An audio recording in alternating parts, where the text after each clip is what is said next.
Whoa, it's the illusion reporting from somewhere on spaceship Earth. It's Monday morning. I'm up late. I don't know, I just heard a quote. It was, I think it was essentially that anger fades and love lasts forever, something to that effect.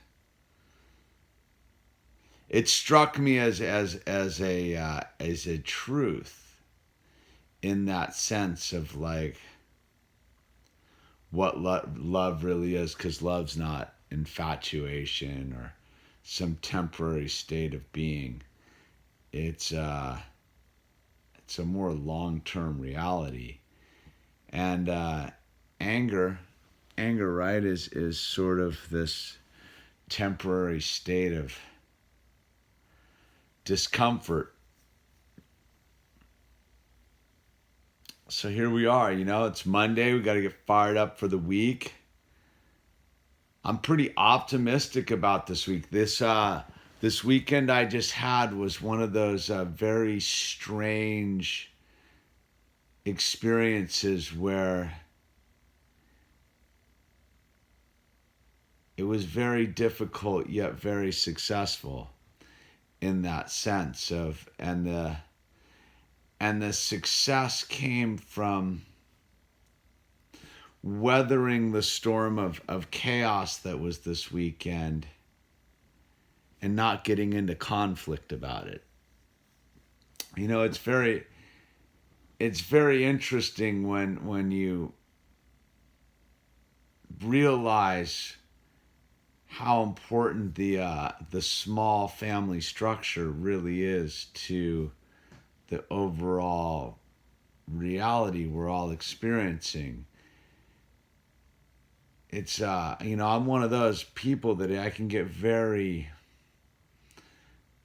much caught up into the bigger picture of what's going on and sort of feel like lost in it and not really, I don't want to say powerless, but just adrift, if you will. And this was one of those weekends, where you're putting the time and energy to take care of or adjust or guide, the younger one. Having a teenage stepdaughter is a very interesting experience, and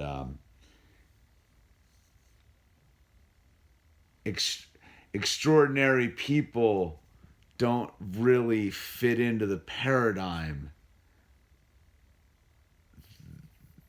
that the average bear does. And so that inability to fit into that paradigm can be conflict, right?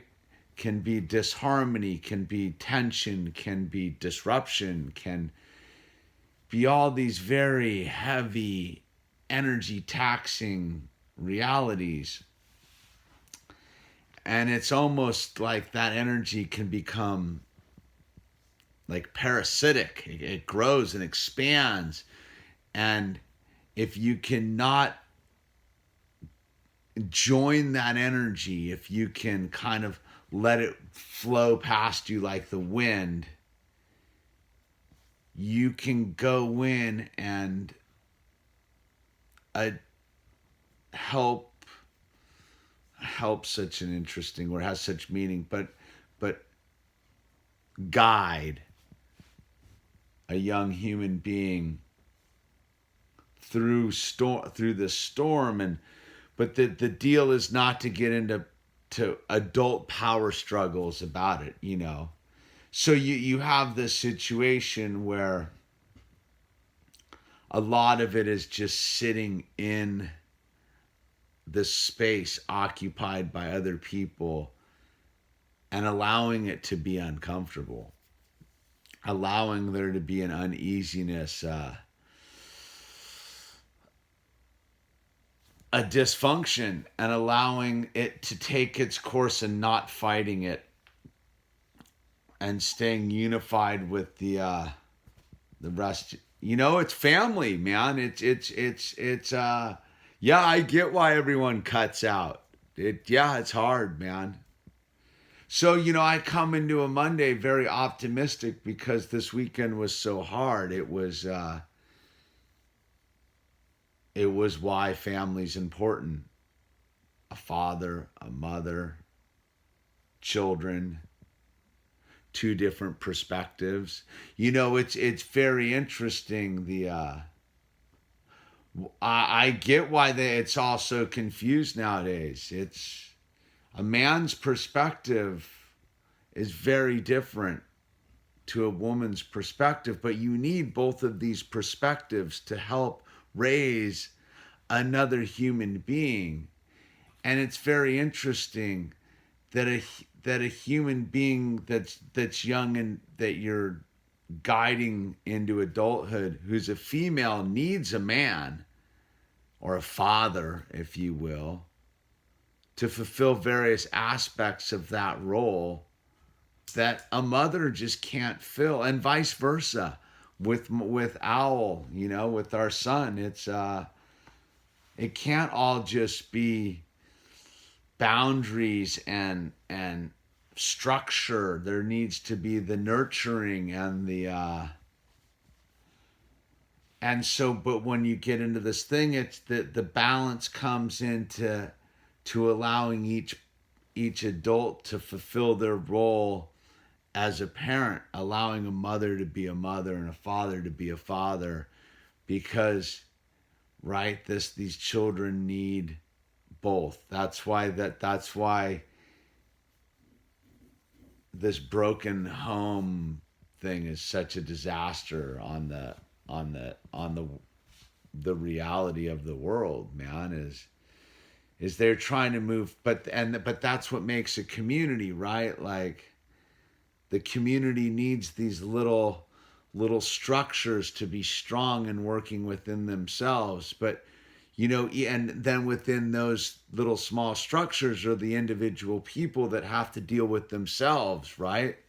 Like I think that's where there's a lot of failure in that too, is like, right, you're only as strong as your weakest link.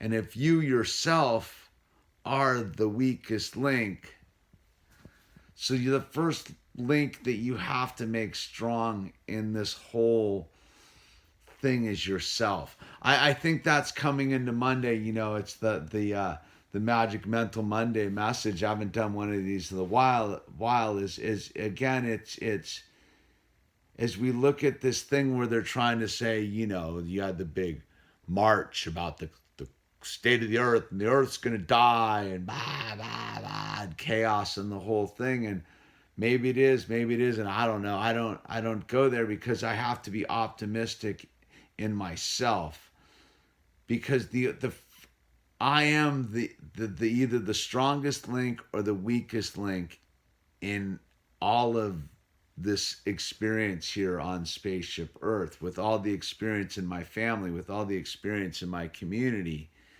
with all the experience in my country, my continent, on and on and on, right?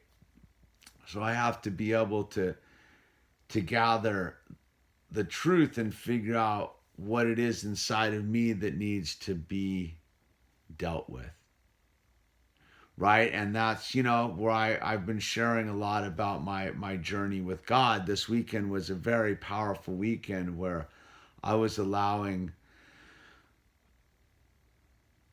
my relationship with Jesus Christ to guide me and keep me centered and calm in this experience. Because I'll tell you what, is yesterday was this super difficult space to go through, but somewhere I picked up an intuitive signal to just stay stationary. And I mean physically, like just stay stationary. And it was like the way it worked was like I was there right at the right time to field this healing energy that needed to occur. And I didn't know it. I didn't have to go pursue it. I wasn't trying to do anything. I was actually just present. And this moment showed up with my daughter where it was like, time to be a father, time to guide a young female through the pitfalls of reality in order to get her back to her mom so that she could guide her as a woman. Does that make any sense to you? Is the strength comes from not trying to solve the problem, but being present enough to help the situation evolve to the people that can solve the problem without taking it personal or needing to inflict conflict or any of these things. So as I think we move into this week, like, I'm pretty fired up and optimistic about it, because ultimately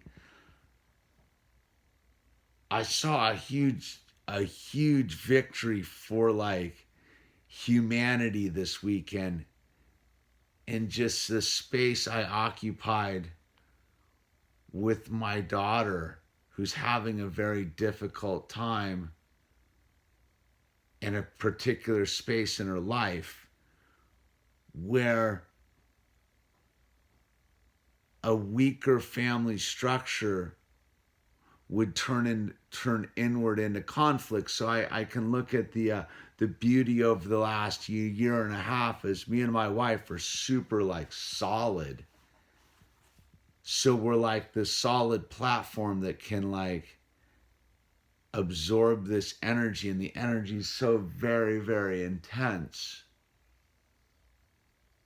But you can't save the rainforest if you don't help the child become an adult with love and nurturing. So that's this thing where like it's we have to be very careful right now of not falling into the doom and gloom that they're promoting out there in the system, because it's everywhere. There it's just Satan's on the move. Really, Satan's on the move. And we have to keep the strength right here with God, right? We have to keep ourselves first strong by realizing we're weak. Like, that's the secret to the strength, right? Like, you don't go to the gym and work out because you're already strong. You go to the gym and work out to develop your strength because you're weak, right? It's it's like this whole thing I've been going with, like getting back into mountain biking, of just like how weak I really am is how I'm gaining this strength, right? Because I know I got to go out and like do this thing. I can't avoid it. There's no way to avoid it. The only way for me to get strong is to admit that I need to get strong. And then that is like a very optimistic thing, because it's not coming from this place of hubris, this concept that everything's fine, I'm okay, I can solve the problem. I can't. I need God.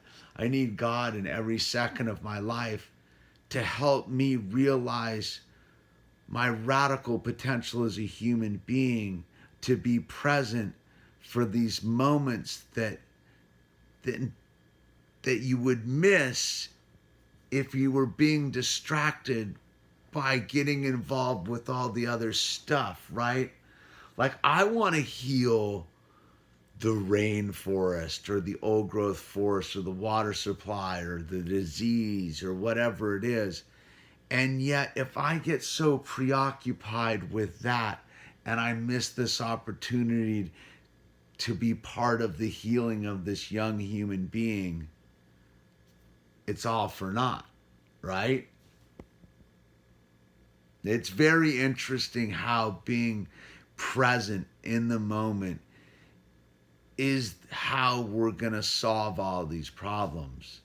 It's not going to be solved with waving a sign or yelling at people or being in conflict or being angry about anything. It's all about the love. It's all about love, right? And it's all about the love that God has for us if we choose to accept it, and then radiating out that love. Like it's very neat to see that, like, once you're in that space, there is no longer a conflict.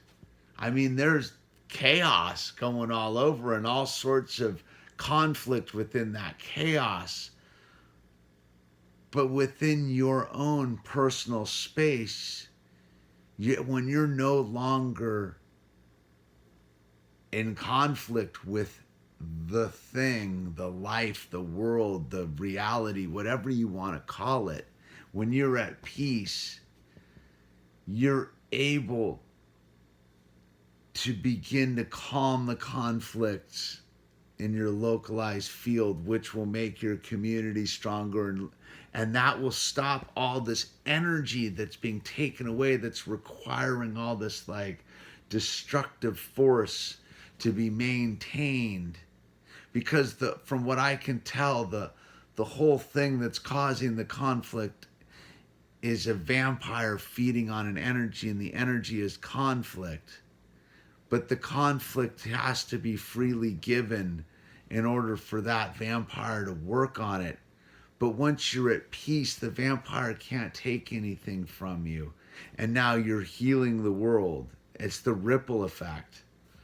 So I think we just come into Monday and we really just focus on being present in our own state of grace and love, and working on our relationship with God, so that we can be calm enough to be present to help those around us who need to find calm and healing energy, because conflict dies when there's love given to it.